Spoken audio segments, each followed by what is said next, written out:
बिस्मिल्लाहिर्रहमानिर्रहीम। आज से हम शुरू करने जा रहे हैं केमिस्ट्री का चैप्टर नंबर 4, जो कि हमारे पास है लिक्विड्स। हमने स्टेट्स ऑफ मैटर में पहला चैप्टर गैसेस जो है पढ़ा है। एमडीकेट स्टूडेंट के लिए ये लेक्चर दे रहा हूँ।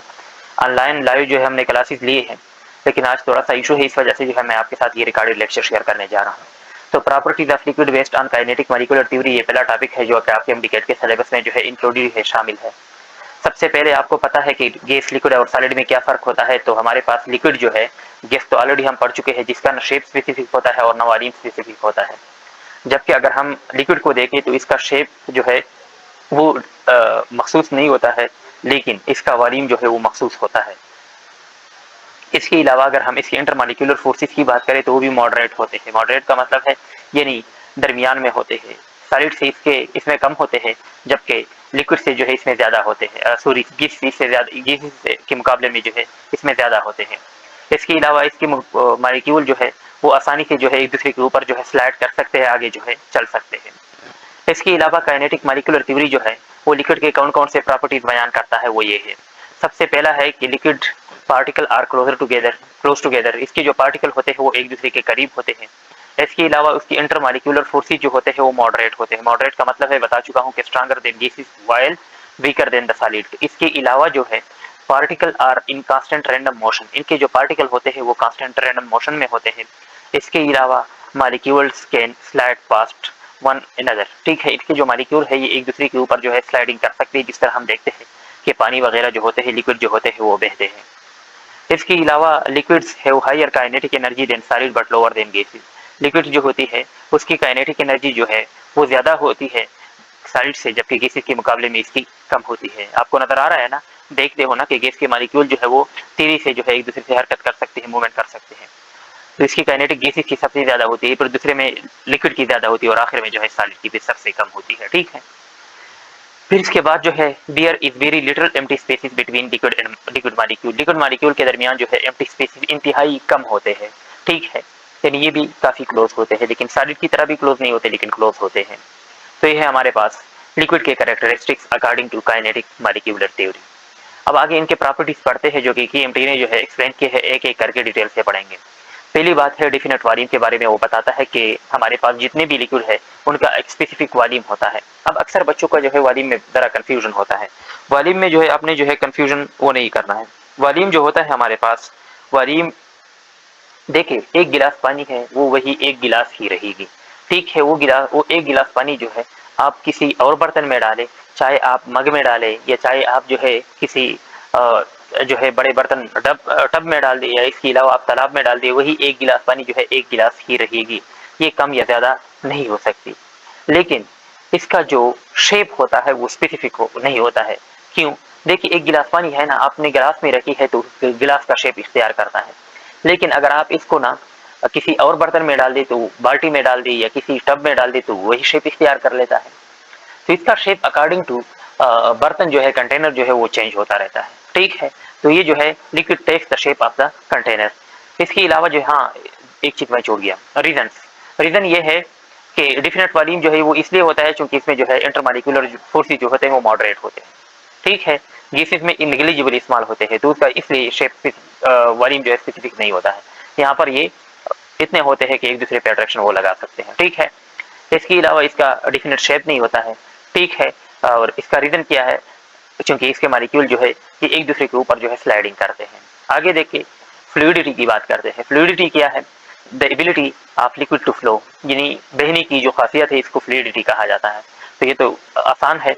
इसका मतलब है कि पानी यानी लिक्विड के मॉलिक्यूल जो है वो आसानी से फ्लो कर सकते हैं। रीजन क्या है? क्योंकि इनके दरमियान जो है इंटर मॉलिक्यूलर फोर्सेज जो है वो इतने मजबूत नहीं है कि इन मॉलिक्यूल को अपनी पोजीशन पे जो है इसी तरह मेंटेन रख सके। जिस तरह जो है आप देखते हैं ना कि सॉलिड में वही सारे पार्टिकल जो होते हैं अपनी पोजीशन पे फिक्स पॉइंट पे जो है पड़े होते हैं। तो यहाँ पर ये फिक्स पोजीशन पे नहीं रुक सकते, क्योंकि इसमें जो है इंटर मॉलिक्यूलर फोर्सेस है, लेकिन इतने भी मजबूत नहीं है कि वो सारे मॉलिक्यूल को अपनी जगह पे जो है मेंटेन रख सके। इसके अलावा चौथा करेक्टर है वो है हमारे पास लो कंप्रेसिबिलिटी। हमारे पास सबसे ज्यादा कंप्रेसिबल जो स्टेट ऑफ मैटर है वो है गैस। ठीक है, चूंकि इसमें सबसे ज्यादा एम्प्टी स्पेसेस होते हैं। फिर दूसरे नंबर पे आता है लिक्विड्स में होते हैं लेकिन इंतहाई कम होते हैं, तो इसका जो कंप्रेसिबिलिटी है वो जनरली हम कहते हैं कि ये आसानी से कंप्रेसिबल नहीं होते हैं लेकिन आसानी से कंप्रेसिबल नहीं है, और कंप्रेसिबिलिटी इसकी इतनी कम है कि हम निग्लिजिबली वो नजरअंदाज करते हैं। ठीक है, तो अगर आप देखें तो कंप्रेसिबिलिटी का अगर हम मवाजना करें तो ये इंपॉर्टेंट पास्ट पेपर पॉइंट है, पास्ट इंडिकेट पेपर पॉइंट है कि गैस मॉलिक्यूल की कंप्रेसिबिलिटी है वो सबसे ज्यादा है देन द लिक्विड, और लिक्विड की ज्यादा है देन सॉलिड। ठीक है, आगे बढ़ते हैं डिफ्यूजन की। डिफ्यूजन इन लिक्विड, डिफ्यूजन क्या होता है? हमने गैस में पढ़ा है डिफ्यूजन कि गैसेस के मॉलिक्यूल जो है वो लोअर हाई कंसंट्रेशन से लोअर कंसंट्रेशन वाले रीजन की तरफ जाते हैं। ठीक है, तो यहाँ पर अगर आप देखिए किसी एक टब के अंदर जो है आप पानी ले लें। ठीक है, हम एक टब के अंदर जो है पानी लेते हैं ना, तो यहाँ पर जो है आपने पानी लिए है एक टब के अंदर, अब क्या है इसी टब के अंदर जो है आप एक कतरा जो है इंक डाल दे यहाँ पर। तो इंक आपने डाला है, सपोज करें मैं कलर मार्कर चेंज करता हूँ, यहाँ पर जो है आपने रेड इंक डाला है, सपोज करें या ब्लू जो भी है। तो 1 घंटे के बाद आप आ जाए तो पूरा टब जो है, पूरे टब का जो है थोड़ा सा जो है वो रंग इख्तियार कर चुका होगा जिस रंग का आपने जो है इंक डाला है। क्यों? क्योंकि ये जो है डिफ्यूजिबिलिटी, ये डिफ्यूजन हुआ है ना, तो इसमें भी डिफ्यूजन होता है लिक्विड में, लेकिन गैस के मुकाबले में इसमें स्लो होता है। ठीक है, समझ आ रहा है? तो याद रखिए रीजन क्या है, क्यों होता है, क्योंकि लिक्विड के मॉलिक्यूल जो है वो कंटिन्यूसली रैंडम मोशन करते हैं, तो इस वजह से जो है हमारे पास डिफ्यूजन होता है लिक्विड में। ठीक है, लेकिन याद रखिए स्लोअर होता है then gases but faster than solid, ये इंपॉर्टेंट इंडिकेट पॉइंट है। ठीक है बेटा, अब आगे बढ़ते हैं। डेंसिटी की अगर हम बात करें तो डेंसिटी हमारे पास क्या है? डेंसिटी जो उसकी होती है वो लिक्विड की जनरली जो है वो हायर होती है देन गैसेस, जबकि लोअर होती है सॉलिड से। वही बात है, क्यों हायर होती है डेंसिटी गैसेस से? क्योंकि इनके मॉलिक्यूल जो है करीब करीब है। सॉलिड से क्यों है? क्योंकि सॉलिड के मुकाबले में इसके जरा दूर है। हाँ, एक एक्सेप्शन जरा आप जरूर याद रखिए, वो पहले भी मैं आपको चैप्टर नंबर 2 बायोलॉजी में पढ़ा चुका हूँ कि आयस is less denser then the liquid water. इस वजह से जो है वो पानी के ऊपर जो है ये तैरता है, फ्लो करता है। ठीक है बेटा, तो ये इस तरह जो है ये इंपॉर्टेंट पॉइंट है। तो water become denser are melting on ice, जब वो जो है बर्फ आप पिघला देते हो तो पानी बर्फ के मुकाबले में जो है वही पानी होती है, उसी मिकदार की होती है, वही बर्फ जितना बना होता है, लेकिन इसका जो है ये मास जो है और सॉरी वेट जो है, मास जो है वो बढ़ जाता है। ठीक है, वेट सॉरी वेट नहीं, डेंसिटी, डेंसिटी बढ़ जाती है, आई एम सॉरी। ठीक है, इसके अलावा जो है सरफेस टेंशन, सरफेस टेंशन जो है वो क्या होता है हमारे पास? The tendency of a liquid surface to behave like a stretched elastic membrane. Suppose करें हमारे पास क्या है, हमारे पास है एक हम एक बर्तन में जो है सपोज करें हमारे पास पानी के मॉलिक्यूल जो है मौजूद है। पानी जो है यहाँ पर ऐसे इस तरह जो है मौजूद होते हैं। तो अगर आप देखते हैं यहाँ पर सेंटर में अगर कोई मॉलिक्यूल मैं आपको ड्रा करूँ ना यहाँ पर, तो ये मॉलिक्यूल जो है इसके इर्द गिर्द भी मॉलिक्यूल मौजूद है, राइट पे भी है, लेफ्ट पे भी मॉलिक्यूल मौजूद है, ऊपर भी मॉलिक्यूल मौजूद है और नीचे भी मॉलिक्यूल मौजूद है, ऐसा ही ना? तो अगर आप देखें तो ये लोअर वाला जो है वो नीचे अट्रैक्ट कर रहा है, इसके मुकाबले में ऊपर वाला जो है इसको ऊपर अट्रैक्ट कर रहा है, तो ये दोनों एक दूसरे को बैलेंस कर रहे हैं। राइट वाला राइट की तरफ अट्रैक्ट कर रहा है और लेफ्ट वाला लेफ्ट की तरफ, तो ये दोनों एक दूसरे को बैलेंस कर रहे हैं। ठीक है, तो इस तरीके से ये मॉलिक्यूल जो है वो आजाद है, क्योंकि आसपास के फोर्सेस जो है वो सारे एक दूसरे को जो है न्यूट्रल कर रहे हैं। ठीक है, बैलेंस कर रहे हैं। लेकिन अगर एक मॉलिक्यूल है वो सरफेस के करीब यहाँ पर पड़ा है, सपोज करिए जो मैंने ड्रा करके दिया, अब इस मॉलिक्यूल पे कई कौन कौन से फोर्सेस लगते हैं? लेफ्ट वाला मॉलिक्यूल भी है वो भी फोर्स लगाता है, राइट वाला भी है वो भी फोर्स लगाता है, लोअर वाला भी है वो भी लगाता है, लेकिन ऊपर वाला नहीं है कि इसको बैलेंस कर सके। तो लेफ्ट और राइट तो आपस में बैलेंस कर देते हैं, लेकिन नीचे वाले को के लिए ऊपर वाला मॉलिक्यूल अवेलेबल नहीं है कि वो इसको जो है बैलेंस कर सके। तो क्या होता है, थोड़ा सा जो है ये मॉलिक्यूल नीचे की तरफ आ जाता है, फिर दूसरा तीसरा, तो सारे मॉलिक्यूल जो है वो थोड़े से जो है सरफेस वाले वो नीचे की तरफ जो है थोड़े से जो है आपको नजर आता है कि वो नीचे की तरफ हुए होते हैं। This is called surface tension. ठीक है, ये जो लिक्विड के सरफेस पे जो है ये स्ट्रेचिंग आपको नजर आती है, ये टेंडेंसी ऑफ स्ट्रेचिंग जो होता है लिक्विड सरफेस पे, ये क्या होता है? This is called surface tension. क्यों होता है, रीजन क्या है? ये फर्स्ट इंडिकेट पेपर से मैंने लिया है, due to greater inward cohesive forces. वहां पर एमसीक्यूज दिया था कि ये क्यों होता है सरफेस टेंशन, तो ऑप्शन में सही ऑप्शन था due to greater inward cohesive forces. देखिए मॉलिक्यूल के दरमियान मैंने बायोलॉजी में पढ़ाया है, चैप्टर नंबर 2 में बायोलॉजिकल इंपॉर्टेंस ऑफ वाटर मैंने आपको पढ़ाया है। तो इसमें कोहेसिव और एडहेसिव फैक्टर जो है फोर्सेस जो है मैंने आपको डिटेल से समझाया है, पढ़ाया है। तो यहाँ पर क्या है बेटा, आप देख ले कि ये क्या करते हैं, due to greater inward cohesive forces की वजह से जो है ये नीचे की तरफ जो है ज़्यादा झुके हुए होते हैं। अब इनके एग्जाम्पल की तरफ आते हैं। वाटर ड्रॉपलेट आर स्फेरिकल, वो किस वजह से है, ये भी पास्ट पेपर एमसीक्यू, ये तीनों जो है पास्ट पेपर एमसीक्यू से मैंने लिए हैं।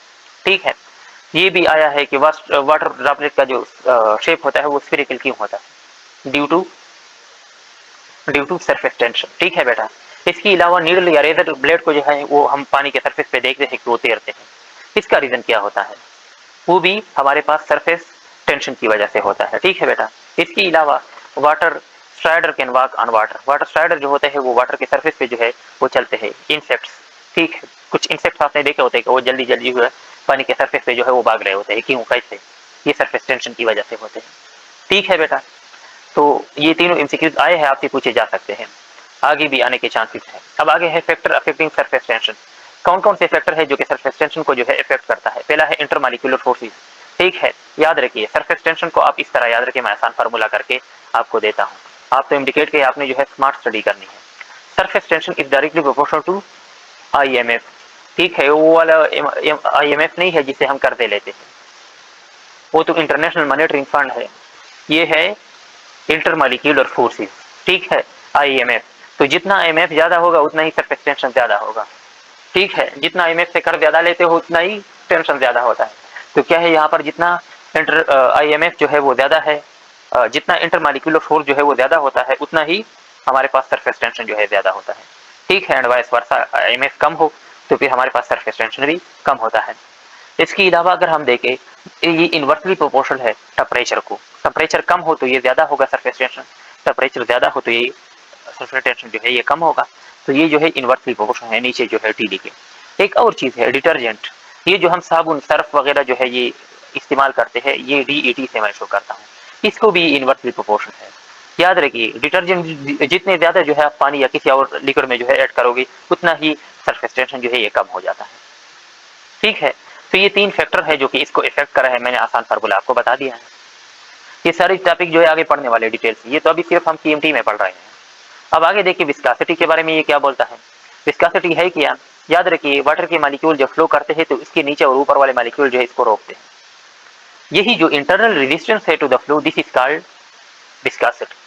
ठीक है, तो the internal resistance offered by a liquid to flow is called viscosity. ठीक है, तो याद रखिए ये भी किस चीज पे डिपेंड करता है, इंटरमॉलिक्यूलर फोर्सेस पे। याद रखिए viscosity is directly proportional to IMF, ये भी आईएमएफ को जो है इनवर्सली प्रोपोर्शनल है, जितना आईएमएफ इंटरमॉलिक्यूलर फोर्सेस ज्यादा होंगी उतना ही हमारे पास विस्कोसिटी ज्यादा होगी। टेम्परेचर को ये इनवर्सली प्रोपोर्शनल है, टेम्परेचर के साथ इसका इनवर्स रिलेशन है। ठीक है, अब आगे देखिए हाई विस्कोसिटी वाले एग्जांपल कौन से है, हमारे पास हनी है, ग्लाइसरीन है और इंजन ऑयल है। ये काफी थिक होते हैं, गाढ़े होते हैं, तो इसकी विस्कोसिटी ज्यादा होती है। इसके मुकाबले में लो विस्कोसिटी वाले हमारे पास वाटर है, अल्कोहल है और पेट्रोल है। ठीक है, इसके मुकाबले में इसके बाद जो है अगर आप देखें तो है इफेक्ट, तो ऑलरेडी मैं आपको पढ़ा चुका हूँ कि इफेक्ट इसके दो है। ठीक है, एक इंटरमॉलिक्यूलर फोर्सेस है और दूसरा हमारे पास टेम्परेचर है।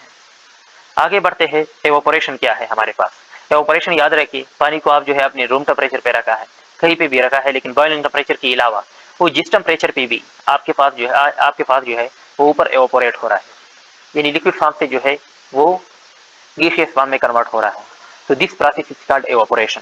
ठीक है, फॉर एग्जांपल एक बर्तन में आप पानी लेते हैं, पतीले में आप चूल्हे पे रखते हैं, वो गर्म कर रहे हैं, तो इससे जो है एवापोरेशन वैसे भी होता है, पहले भी होता है, रूम टेम्परेचर पे भी होता है, रूम टेम्परेचर से कम भी होता है, लेकिन आप चूल्हे पे रखते हो तो इससे एवापोरेशन और भी तेज हो जाता है, टेम्परेचर बढ़ता है।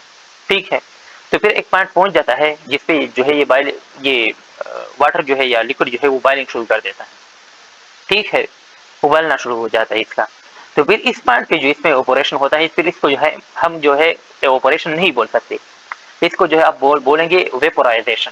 वेपोराइजेशन फिर कब होता है, वो बॉइलिंग टेम्परेचर पे होता है। ठीक है, जब बॉइलिंग टेम्परेचर पे आपके पास लिक्विड गैसियस फॉर्म में कन्वर्ट हो रहा है, दिस इज कॉल्ड वेपोराइजेशन। और जब बॉइलिंग टेम्परेचर से कम पे हो रहा है आपके पास, वो क्या है, एवापोरेशन। ठीक है, ये दो मेन डिफरेंस है इन दो चीजों में। तो ये क्यों होता है, रीजन क्या है, ये इंपॉर्टेंट है। कुछ मॉलिक्यूल जो सरफेस के होते हैं उसमें जो है इतनी काइनेटिक एनर्जी आ जाती है तो अपने आसपास मॉलिक्यूलों से जो है निकल जाता है और आज़ाद हो जाता है, गुलामी से जो है वो निजात उसे मिल जाता है और ऊपर जो है भाग के निकल जाता है, आज़ाद हो जाता है। ठीक है, अब इससे आगे फैक्टर इंक्रीजिंग एवापोरेशन, कौन से फैक्टर है जो कि इसको जो है इंक्रीज कर रहा है ऑपरेशन को, तो पहला हाई टेम्परेचर है, वो ज़्यादा हो तो ये भी ज़्यादा होगा। जैसे गर्मियों में आप कपड़े सूखने के लिए रखते हैं और सर्दियों में ज़्यादा टाइम लेता है, गर्मियों में कम लेता है क्योंकि टेम्परेचर ज़्यादा होता है। इसके अलावा लार्ज सरफेस एरिया, इसका भी आसान एग्जाम्पल है। कपड़े आप जो है धो लेते हैं तो इसी तरह जो है गोल्ड फार्म में जो है आप रख लें, कितना टाइम लेता है, और फिर आप क्यों जो है उसको जो है कपड़ों को जो है खोल के जो है तार पे रखते हैं ताकि जो है जल्दी सूख जाए ना, तो सरफेस एरिया आप बढ़ा देते हो तो एवापोरेशन भी तेज हो जाता है। इसके अलावा लो ह्यूमिडिटी, ह्यूमिडिटी कम होगी तो भी हमारे पास जो है क्या होता है, एवापोरेशन बढ़ जाता है। इसके अलावा हाई विंड स्पीड, अगर हवा का रफ्तार स्पीड ज़्यादा है तो फिर भी हमारे पास जो है इसका जो है स्पीड एवापोरेशन का बढ़ जाता है। इसके बाद आखिरी है बॉइलिंग। बॉइलिंग क्या है हमारे पास, याद रखिए, जब वेपर प्रेशर जो है, लिक्विड का वेपर प्रेशर जो है वो बराबर हो जाता है एक्सटर्नल वेपर प्रेशर का। ठीक है, हम पानी को गर्म कर रहे होते हैं ना, तो वेपर प्रेशर बढ़ रहा होता है तो वो एक्सटर्नल वेपर प्रेशर तक पहुंच जाता है, उसके बराबर हो जाता है। तो इस पॉइंट पे ना, इस टेम्परेचर पे हमारे पास जो है मजीद इसका टेम्परेचर जो है वो बढ़ता नहीं है उसी फ्लूइड का, लिक्विड का। ठीक है, और वो जो है क्या शुरू हो जाता है, कन्वर्जन शुरू हो जाता है, बल्क अमाउंट में जो है इसकी जो है कन्वर्जन शुरू हो जाती है, लिक्विड से जो है वो गैसियस फॉर्म में कन्वर्ट होना शुरू हो जाता है, और this point is called boiling point. ठीक है, रीजन क्या है, molecules gain enough kinetic energy to overcome intermolecular forces throughout the liquid. पूरे मॉलिक्यूल्स में थ्रू आउट द लिक्विड जो है इतनी काइनेटिक एनर्जी आ जाती है तो उन इंटरमॉलिक्यूलर फोर्सेस को जो है ओवरकम कर लेते हैं और वो जो है जंपिंग शुरू कर देता है और बाहर निकलने की कोशिश करता है। इंडिकेट पॉइंट है कि boiling occur at a fix temperature for a pure liquid at a given temperature. ठीक है, तो याद रखिए ये फिक्स टेम्परेचर पे होता है, इस पे जो है आगे फिर इसमें वो चेंज नहीं आता है। आगे एमसीक्यूज की तरफ बढ़ते हैं। मैं आपको जो है एमसीक्यूज बताऊंगा, आपने नीचे कमेंट में जो है आंसर लिखना है, आगे बढ़ेंगे। ठीक है, तो वैसे लाइव सेशन में ये होता है कि फिर मैं आपसे पूछता हूँ, अभी तो आप मेरे पास अवेलेबल नहीं है तो मैं आपको पढ़ाऊंगा, फिर बाद में जो है आप देख लें, खुद अपना प्रैक्टिस भी करें। लिक्विड है तो लिक्विड का याद रखिए हमारे पास जो है शेप डिफिनेट नहीं होता है, जबकि वॉल्यूम हमारे पास डिफिनेट होता है, तो यहाँ पर option B is the correct option. According to kinetic molecular theory, intermolecular forces जो होते हैं वो लिक्विड में स्ट्रांग होते हैं, वीक होते हैं, मॉडरेट होते हैं, या मैंने कहा था सारे प्रॉपर्टीज इनकी क्या है, मॉडरेट है, तो यहाँ पर option C is the correct option.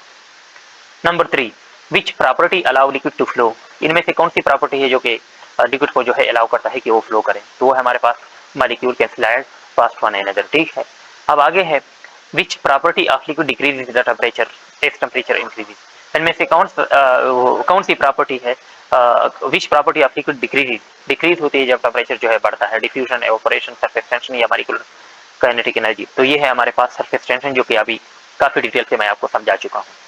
इसके बाद है विस्कासिटी। विस्कासिटी क्या है, तो याद रखिए वो तो मैं आपको बताया था कि इंटरनल रेजिस्टेंस है to the flow of liquid. MCQs number 6, diffusion in liquid is, liquid में डिफ्यूजन क्या होता है, कैसे होता है, तो याद रखिए गैसेस से कम होता है, बता चुका हूँ, और सॉलिड से फास्टर होता है। अगला एमसीक्यूज है ऑपरेशन अकर, तो ऑपरेशन जो है कहाँ पर होता है, तो याद रखिए ये सिर्फ और सिर्फ वाटर के या लिक्विड के सरफेस पे होता है। ठीक है, इसके अलावा MCQs number 8, boiling occur when, कब होता है, तो अभी पढ़ा चुका हूँ, जब वेपर प्रेशर हमारे पास किसी लिक्विड का वेपर प्रेशर जो है वो एक्सटर्नल प्रेशर के बराबर हो जाता है, तो हमारे पास ये जो है वो लिक्विड जो है वो बॉइलिंग शुरू कर देता है। अगला है MCQs number 9, why does ice float on water. ठीक है, आइस जो है, बर्फ जो है वो वाटर सरफेस पे जो है क्यों तैरते हैं। ठीक है, तो वो तो आपको पता है ना क्यों तैरते हैं, उसकी जो है डेंसिटी कम होती है देन द वाटर। ठीक है, और आखिरी एमसीक्यूज है MCQs number 10, which statement correctly explain why liquid have a definite volume but no definite shape. तो याद रखिए ये जो है, क्योंकि इसके मॉलिक्यूल जो है वो क्लोजली पैक है, जबकि इसके इंटर मॉलिक्यूलर फोर्सेज जो है वो फिर इतने वो मजबूत नहीं है कि उसको जो है अपनी जगह पे जो है इतना फिक्स कर सके, वो मॉडरेट है। तो ये था आपके पास जो है पूरा काइनेटिक मॉलिक्यूलर थ्योरी का डिटेल चैप्टर, वो जो है मैंने आपको दिया है।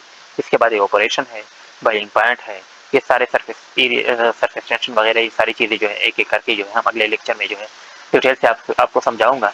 इंशाल्लाह कल जो है फिर अगला लेक्चर पढ़ेंगे, और अभी के लिए इतना ही काफ़ी है। तो अब तक अगर आपने हमारा ये चैनल सब्सक्राइब नहीं किया है तो ज़रूर करें, और एमडीकेट की स्टूडेंट जो है उनको जो अगर ये नोट्स चाहिए तो ये जो है हर एक पेज के एंड में जो है आपको नंबर शो हो रहा है। ठीक है, तो आप हमारे साथ जो है इसके लिए भी कॉन्टेक्ट कर सकते हैं। मिलते हैं अगली वीडियो में, तब तक के लिए अल्लाह हाफिज़।